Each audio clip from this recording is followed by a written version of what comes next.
มึงคือมานั่งคนเดียวอยู่แบบนี้คือพวกเขาไปหานางลินกับเขาบักสิแหล่พุ่นกูคิดฮอดพ่อกับแม่กูบ่ฮู้ว่าตอนนี้เราเป็นแนวใดถ้าย้อนเวลาไปได้กูคือสิบ่ติดรถมาบ่นี้ดอกกูออกไปตามหาพ่อแม่กูคือสิดีกูเข้าใจความรู้สึกมึงเด้อแต่เฮาเฮ็ดหยังบ่ได้หลายมีแต่ขอพรจากสิ่งศักดิ์สิทธิ์เท่านั้นแหละให้เพิ่นปกปักรักษาเฮามันก็ผ่านมาเป็นเดือนแล้วได้ทีมค้นหาก็ยังหาพ่อแม่กูบ่เห็นจักเทื่อหวังว่าเพิ่นยังสิมีชีวิตอยู่เพิ่นอาจสิอยู่ทุ่งนาบนใดบนหนึ่งพุ่นแหละก็ได้แต่หวังเนาะเฮ้อเพิ่นเอิ้นประชุมเด้อสูไว้เด้อข้าพเจ้ามีข่าวดีและข่าวร้ายมาแจ้งให้ทุกคนรับทราบเอาเป็นว่าสิฟังข่าวดีหรือข่าวร้ายก่อนข่าวดีก่อนข่าวดีก่อนข่าวดีข่าวดีแม่นที่ค้นหาได้ออกค้นหาคนที่ยังมีชีวิตรอดในหมู่บ้านเฮาแล้วข่าวให้เด้ข่าวให้เอาข่าวให้เอาข่าวให้แน่ ข่าวร้ายคือทีมค้นหาบ่พบเห็นคนที่มีชีวิตรอดอยู่จักคนลองค้นหาคักแล้วบ่มันอาจสิมีผู้ที่ยังรอดชีวิตอยู่ก็ได้ไดทางทีมค้นหาได้แจ้งข่าวมาแบบนี้ว่าบ่พบเห็นไผจักคนถ้าเห็นก็เห็นแต่ซอมบี้อยู่เต็มทั่วหมู่บ้านเฮากูบ่เชื่อดอกว่าพ่อกับแม่กูสิเสียชีวิตแล้วกูต้องได้เห็นกับตาตัวเองก่อนมึงคือบ่กินข้าวมึงบ่อยากบ่คันบ่อยากแล้วเอามาให้กูเด้อหยุดเลยบักอ้วนเบิ่งกาลเทศะแน่มึงก็ฮู้ว่ามันกำลังกินฮอดพ่อแม่มันอยู่มันก็สิกินตำลังเองดอกคิดไปก็บ่ได้หยังดอกทางนอกก็มีแต่คนติดเชื้อหั่นแล้วบักอ้วนเงียบปากเลยเด้อมึงน่ะอย่าไปถือสาบักอ้วนเลยเด้อมันปากบ่ดีแบบนี้แหละสู้ก็เว้าได้หั่นแล้วก็แนวครอบครัวสู้เอ้ยน้องซุมสู้มีชีวิตรอดอยู่ในศูนย์กักกันนี่ในชีวิตนี้กูบ่มีไผแล้วนอกจากพ่อแม่เอ้ยน้องกูก็บ่มีพวกสู้บ่เป็นกูสู้บ่เข้าใจดอกว่าแต่สู้ยังเป็นหมู่กูอยู่บ่เป็นคือเก่ากูก็ยังเป็นหมู่มึงเสมอจึงได้พวกกูก็บ่ถิ้มมึงดอกพวกกูสิอยู่เคียงข้างมึงตลอดไปแม่นบ่อ้วนแม่นกูสิออกไปตามหาพ่อแม่กูฮะมึงอย่าคิดบ้าๆเด้อกูคิดดีบ่ได้แล้ว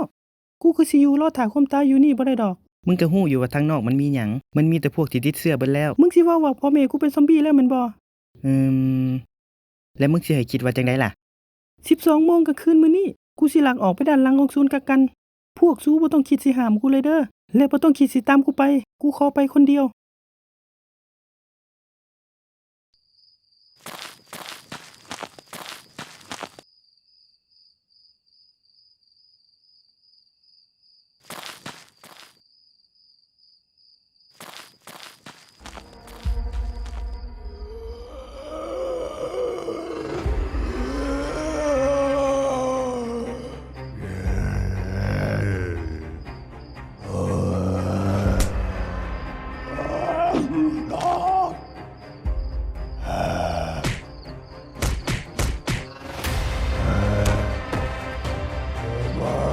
อย่า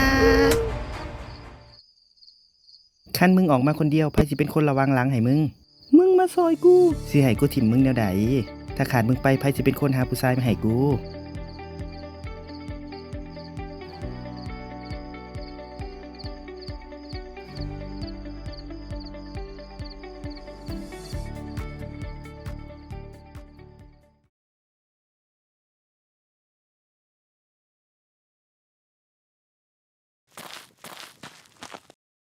เด้ฮอดหน้ากูแล้วคือบ่เห็นมีไผอีพ่ออีแม่พวกเจ้าอยู่ไสถ้าคิดในแง่ดีเราอาจสิพากันไปอยู่หม้องอื่นแล้วล่ะคันซั่นเฮาออกไปตามหาลาวแถวใกล้ๆนี่กันเถาะตามกูมา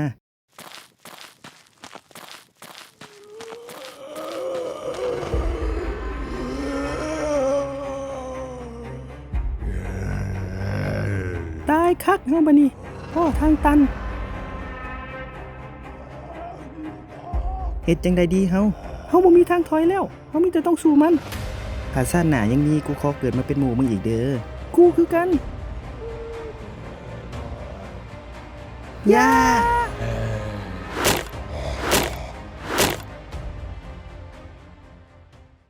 ฮะอีพ่ออีแม่พวกเจ้ายังบ่ตายสูสองคนพากันมาเฮ็ดหยังอยู่บ่นี้ฮู้บ่ว่ามันอันตรายข้อยก็มาตามหาพวกเจ้าหั่นล่ะข้อยเป็นห่วง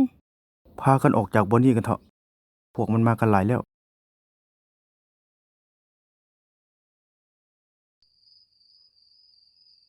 ว่าแต่ศูนย์กักกันบ่อนลูกอยู่น่ะเป็นแนวใดระบบป้องกันซอมบี้แน่นหนาดีมีการเฝ้าระวัง24 ชั่วโมงโอ้มันก็ดีแล้วเด้พวกเฮาออกมาตามหาซุมเจ้าเพื่อพาไปอยู่นำกันมื้ออื่นเช้าเฮาออกเดินทางกันเลยเนาะพ่อกับแม่คือสิไปกับลูกบ่ได้ดอก ถ้าพ่อกับแม่เขาไปศูนย์กักกันก็สิมีแต่เพิ่มภาระเติมคนหลายความต้องการทางอาหารก็เพิ่มขึ้นเติมมีแต่ลูกกับเขาไปศูนย์กักกันซะพ่อสิไปส่งเองดอก แต่บอนที่พ่อกับแม่อยู่ตอนนี้มันอันตรายหลายกว่า ลูกเป็นห่วงพ่อกับแม่ ถึงศูนย์กักกันคนสิหลายอาหารสิน้อย แต่ห้ามห้องได้ว่าเฮาสิปลอดภัยจากพวกซอมบี้นั่น เมียนคุมลูกเว้าได้พอมึงเฮาอยู่ในตอนนี้ก็เกือบเอาชีวิตบ่รอด อาหารที่เฮาหาได้ก็น้อยบ่ต่างกับศูนย์กักกันดอกอย่างน้อยเฮาก็ยังมีความหวัง มีกำลังใจบ่อยู่โดดเดี่ยวคือตอนนี้ ไปอยู่น้ำลูกเด้อพ่อ ก็ได้มื้ออื่นออกเดินทางเลย กูรู้สึกผิดว่ะที่กูปล่อยให้อีเตี้ยออกไปตามหาพ่อกับแม่มันลำพังกูได้ยินมาว่าอีเจนนี่ก็ลักออกไปนำกันอีเตี้ยมันบ่ได้ไปคนเดียวดอกมึงบ่ต้องเป็นห่วงแต่แนวใดกูก็รู้สึกผิดที่กูถิ่มมันมึงก็ฮู้ว่าทางนอกมันมีหยัง กูก็คิดคือปักสิแหล่ใด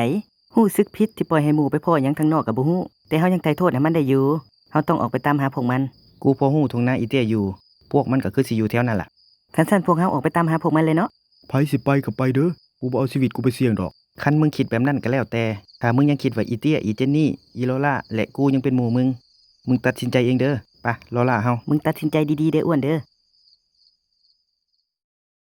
ตามพอมาห้ามหยุดเด็ดขาด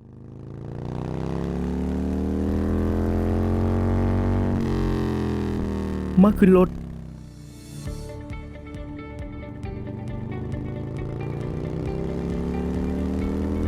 คิดว่าพวกซูสิทิมกูแล้ว สิถิ่มแนวใดมึงยังติดหนี้กูอยู่ นั่นเข้มกระดอ ใครแต่ยังบ่เป็นซอมบี้เนาะ ป้ากับลุงบ่ตายง่ายดอกลูก ยังมีหลายๆสิ่งหลายอย่างที่ป้ายังบ่ทันได้เฮ็ดนั่นก็คือมีผัวอีกคนหนึง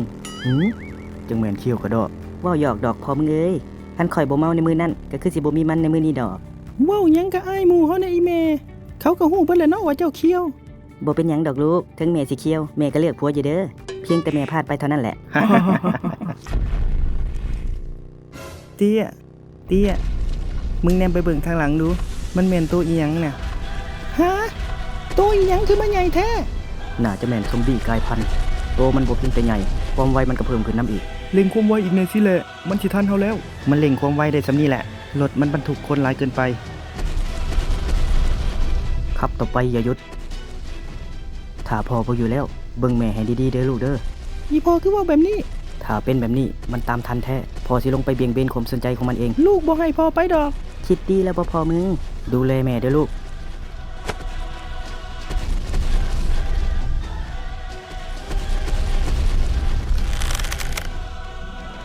ย่า